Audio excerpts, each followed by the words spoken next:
Hey guys, welcome back to my channel. मैं आपकी दोस्त वंशिका सक्सेना आज आपके सामने एक नए टॉपिक के साथ आई हूँ जिसका नाम है three phases in the development of an IPM.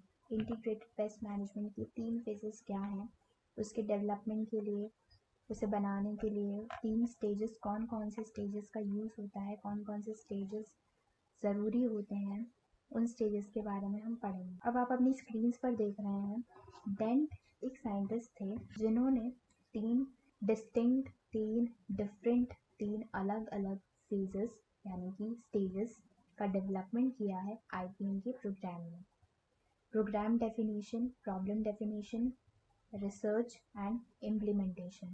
Problem definition, research and implementation, ये तीन स्टेजेस हैं आईपीएम प्रोग्राम की। Suggested that the success of a program depends largely on the time and effort given to the first of the following are some of the questions that insect face in a particular agroecosystem। जब हम IPM के तीनों stages के बारे में पढ़ते हैं तो दो क्वेश्चंस हमारे दिमाग में अराइज होते हैं कि एक्चुअल में वो होता क्या है। First question is that what is the economic injury threshold.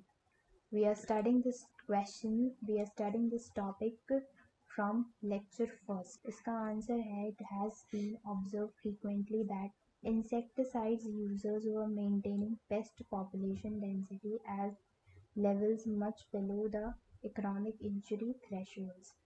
Economic injury threshold का मतलब ये होता है कि एक पर्टिकुलर स्केल, एक पर्टिकुलर पॉपुलेशन, एक पर्टिकुलर डेंसिटी कि अबव नहीं जानी चाहिए। अगर अबव हो जाएगी इंसेक्ट की पॉपुलेशन तो वो इकोनॉमिक इंजरी थ्रेशोल्ड के अंदर आ जाएगी।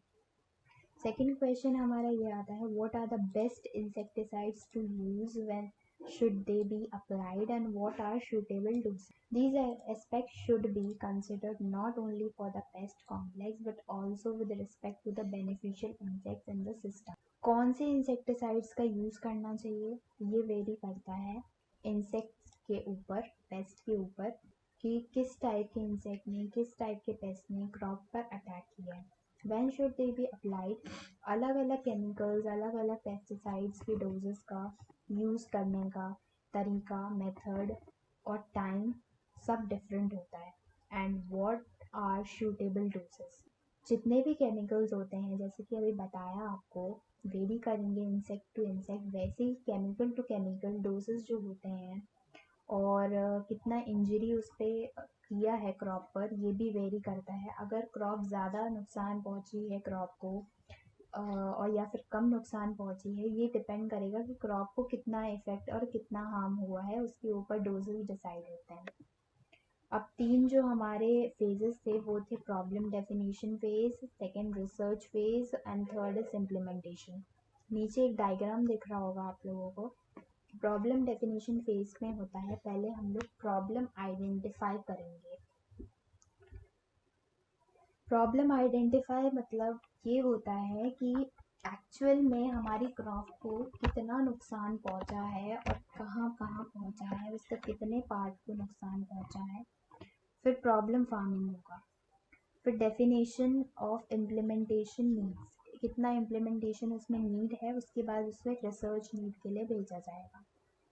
रिसर्च फेज में क्या होगा, पहले इस्टेब्लिशमेंट होगा उसके स्ट्रक्चर का, उसके पेस्ट का, ठीक है, कि वो पेस्ट कौन कौन सी स्पीशीज़, कौन कौन सी फैमिली का है और उसके अगेंस्ट हम कौन कौन सी केमिकल्स का यूज़ कर सकते हैं। उसके बाद इम्प्लीमेंटेशन में जो फार्मर होगा उसका रोल होगा कि वो कौन सी केमिकल्स, कौन से पेस्टिसाइड्स या फिर केमिकल या फिर बायोलॉजिकल या फिजिकल कौन सा मेथड का यूज़ करके उस पेस्ट को भगाता है।